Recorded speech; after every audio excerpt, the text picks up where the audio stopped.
Hola y damos la bienvenida al canal Estudio con Podcasts. Eso es, un saludo a quienes nos escuchan. Hoy vamos a ver el título cuarto, Adquisición y pérdida de la relación de servicio.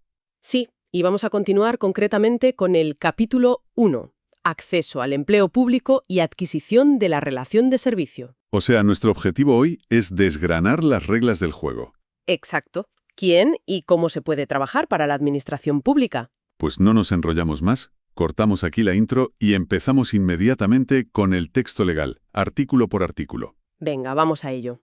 Leo textualmente y en su totalidad el punto 1 del artículo 55, Principios rectores. Te escucho. Dice así: todos los ciudadanos tienen derecho al acceso al empleo público de acuerdo con los principios constitucionales de igualdad, mérito y capacidad, y de acuerdo con lo previsto en el presente estatuto y en el resto del ordenamiento jurídico. Bueno, esto suena muy solemne, pero en la práctica es el muro de contención básico. O sea, ¿qué significan realmente la igualdad, el mérito y la capacidad?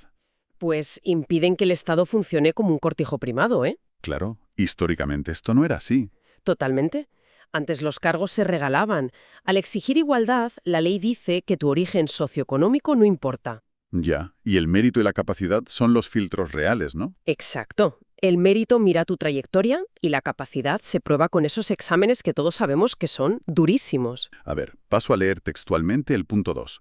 Enumero literalmente de la letra A a la F. Vale, dale. Las administraciones públicas, entidades y organismos a que se refiere el artículo 2, seleccionarán a su personal funcionario y laboral mediante procedimientos en los que se garanticen los principios constitucionales antes expresados, así como los establecidos a continuación. Ujú.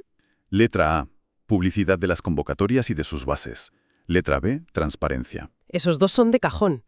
Letra C. Imparcialidad y profesionalidad de los miembros de los órganos de selección.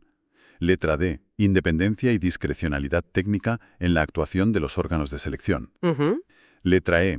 Adecuación entre el contenido de los procesos selectivos y las funciones o tareas a desarrollar. Y por último, la letra F. Agilidad, sin perjuicio de la objetividad en los procesos de selección. Fíjate en esa última letra, ¿eh? Es que para mí esto es como organizar una competición deportiva. A ver cómo lo ves. Pues que las reglas tienen que ser públicas, o sea, publicidad. Y los árbitros no pueden tener favoritos. Imparcialidad. Totalmente de acuerdo. Pero claro, hay un detalle con la agilidad y la objetividad. La administración no suele ser muy ágil. Ya, es que hay un equilibrio súper delicado. La agilidad es el deseo, pero la objetividad es la obligación absoluta. O sea, si un hospital necesita enfermeros mañana mismo, no pueden hacer una entrevista rápida y ya está. Pues no, la ley prefiere un proceso lento que garantice que no haya favoritismos. Es hacer un proceso rápido, pero sin cargarse el hacerlo bien. Vale, clarísimo. Pasamos al artículo 56, requisitos generales. Leo textualmente el punto 1, detallando letra por letra de la A a la E. ¿Perfecto? Para poder participar en los procesos selectivos, será necesario reunir los siguientes requisitos. Letra A. Tener la nacionalidad española sin perjuicio de lo dispuesto en el artículo siguiente. Ujú, la regla general. Letra B. Poseer la capacidad funcional para el desempeño de las tareas. Letra C. Tener cumplidos 16 años y no exceder en su caso de la edad máxima de jubilación forzosa. Ojo a esa edad, ¿eh? Sigo con la D. No haber sido separado mediante expediente disciplinario del servicio de cualquiera de las administraciones públicas, ni hallarse en inhabilitación absoluta o especial para empleos o cargos públicos por resolución judicial. Lógico. Y termino con la letra E. Poseer la titulación exigida. Pero a ver, tengo una duda genuina con la letra C. Dime. Si se exigen titulaciones que normalmente requieren ser mayor de edad, ¿por qué narices la ley marca el límite inferior en los 16 años? Pues porque la ley establece un marco general para absolutamente toda la administración. Ah, claro, desde un ministerio hasta un pueblo pequeño. Eso es. Y existen puestos como los de personal subalterno o ciertas tareas de mantenimiento donde no se exige titulación superior. O sea que con el graduado escolar valdría. Exactamente. Como en España se puede trabajar legalmente a los 16, la ley pública tiene que alinearse con eso. Vale, tiene sentido. Continúo. Leo textualmente los puntos 2 y 3 del mismo artículo 56. Adelante. Punto 2. Las administraciones públicas, en el ámbito de sus competencias, deberán prever la selección de empleados públicos debidamente capacitados para cubrir los puestos de trabajo en las comunidades autónomas que gocen de 2 lenguas oficiales. Un punto clave en España, claro. Punto 3. podrá exigirse el cumplimiento de otros requisitos específicos que guarden relación objetiva y proporcionada con las funciones asumidas y las tareas a desempeñar. En todo caso, habrán de establecerse de manera abstracta y ya general. Fíjate en la lógica de esto. A ver, Lo del punto 2 es simplemente prever personal capacitado en comunidades con 2 lenguas oficiales, para garantizar el derecho de la ciudadanía a ser atendida en ambas. y lo del punto 3, esos requisitos específicos. ¿A qué se refiere? Pues a que cualquier exigencia extra debe ser súper objetiva y proporcionada, nunca arbitraria. O sea, no pedir medir 2 metros para ser administrativo, no. Exacto. Se trata de evitar trampas en las convocatorias. Vale. Pasamos al artículo 57. Acceso al empleo público de nacionales de otros estados. Este es muy interesante. Leo textualmente el punto 1. Los nacionales de los Estados miembros de la Unión Europea podrán acceder como personal funcionario, en igualdad de condiciones que los españoles, a los empleos públicos. Ujú. Pero con un matiz importante luego. Sí, sigo. Con excepción de aquellos que, directa o indirectamente, impliquen una participación en el ejercicio del poder público o en la salvaguarda de los intereses del Estado o de las administraciones públicas. Ahí está el límite. Voy con el punto 2. Las previsiones del apartado anterior serán de aplicación cualquiera que sea su nacionalidad, al cónyuge de los españoles y de los nacionales de otros Estados miembros de la Unión Europea. Siempre que no estén separados de derecho, claro. Por la Unión Europea y ratificados por España, en los que sea de aplicación la libre circulación de trabajadores. Bueno, esto básicamente es abrir el empleo público a la Unión Europea. Es como invitar a los vecinos a trabajar en casa, pero reservando las llaves de la caja fuerte para los dueños de la casa. Me gusta mucho esa analogía. Las llaves de la caja fuerte serían los puestos que implican ejercicio del poder público. O sea, jueces, policías, militares no. Eso es. Ahí donde está la salvaguarda de los intereses del Estado, se exige nacionalidad española. Entendido. Leo textualmente el punto 4. Vale. Los extranjeros a los que se refieren los apartados anteriores, así como los extranjeros con residencia legal en España, podrán acceder a las administraciones públicas como personal laboral en igualdad de condiciones que los españoles. Fíjate en la diferencia de régimen. Sí. Y leo el punto 5, el último de este artículo. Solo por ley de las Cortes Generales o de las Asambleas Legislativas de las Comunidades Autónomas podrá eximirse del requisito de la nacionalidad por razones de interés general para el acceso a la condición de personal funcionario. Claro. Aquí la clave es diferenciar entre personal funcionario y personal laboral. ¿Por qué hay esa distinción tan marcada para los extranjeros que no son de la Unión Europea? Pues porque a los funcionarios se les aplican esas excepciones de nacionalidad por el vínculo jurídico con la administración. O sea, representan al Estado de otra forma. Exacto. En cambio, para ser personal laboral, los extranjeros con residencia legal compiten en igualdad de condiciones porque se rigen por el derecho laboral común. ¡Qué curioso! Venga, saltamos al artículo 58. Acceso al empleo público de funcionarios españoles de organismos internacionales. Lo leo textualmente en su totalidad. Venga. Las administraciones públicas establecerán los requisitos y condiciones para el acceso a las mismas de funcionarios de nacionalidad española de organismos internacionales, siempre que posea la titulación requerida y superen los correspondientes procesos selectivos. Ajá. Y el texto añade: podrán eximirse de la realización de aquellas pruebas que tengan por objeto acreditar conocimientos ya exigidos para el desempeño de su puesto en el organismo internacional correspondiente. Este artículo es súper inteligente, la verdad. ¿Por qué lo dices? Porque es una vía directa para aprovechar el talento español que ya ha demostrado su valía en el extranjero. O sea, gente que ya trabaja en la ONU o en Europa, ¿no? Eso es. Y al eximirles de ciertas pruebas, se evita duplicar exámenes sobre conocimientos que evidentemente ya tienen acreditados. No vas a ponerles a estudiar desde cero. Tiene toda la lógica del mundo. Vamos ahora con un tema crucial. Artículo 59. Personas con discapacidad. Leo textualmente el punto 1. Este artículo es muy necesario. En las ofertas de empleo público se reservará un cupón no inferior al 7% de las vacantes para ser cubiertas entre personas con discapacidad. Sigo. Considerando como tales las definidas en el apartado 2 del artículo 4 del texto refundido de la Ley General de Derechos de las Personas con Discapacidad y de su Inclusión Social. Vale, el marco general. Continúa el punto 1 diciendo: siempre que superen los procesos selectivos y acrediten su discapacidad y la compatibilidad con el desempeño de las tareas, de modo que progresivamente se alcance el 2% de los efectivos totales en cada administración pública. Ahí están las grandes metas numéricas. ¿Y qué pasa con el punto 2? Lo leo textualmente. Dale. La reserva del mínimo del 7% se realizará de manera que, al menos, el 2% de las plazas ofertadas lo sea para ser cubiertas por personas que acrediten discapacidad intelectual, y el resto de las plazas ofertadas lo sea para personas que acrediten cualquier otro tipo de discapacidad. Vale, vamos a desglosar estas cifras matemáticas que son clave. Sí, porque son unos cuantos porcentajes. Por un lado, tenemos el cupo de la oferta, que no puede ser inferior al 7% de las vacantes, y la meta final a largo plazo es que el 2% global de toda la plantilla de la Administración tenga alguna discapacidad. Y dentro de eso está el 2% específico para discapacidad intelectual. Exacto, que es una conquista social importantísima para diferenciar las necesidades de apoyo. Pero yo aquí reflexiono sobre otra cosa del punto 2. A ver, los guardianes de la puerta. Tal cual. Leo textualmente el punto 1. Los órganos de selección serán colegiados y su composición deberá ajustarse a los principios de imparcialidad y profesionalidad de sus miembros. Ajá, lo mismo que decíamos al principio. Y se tenderá asimismo a la paridad entre mujer y hombre. Ahora leo textualmente el punto 2, que es bastante tajante. Ojo a este. El personal de elección o de designación política, los funcionarios interinos y el personal eventual no podrán formar parte de los órganos de selección. Una prohibición rotunda. Leo el punto 3. La pertenencia a los órganos de selección será siempre a título individual, no pudiendo ostentarse esta en representación o por cuenta de nadie. Esto es fundamental para entender todo el sistema. La verdad es que me sorprende la prohibición tan clara del punto 2.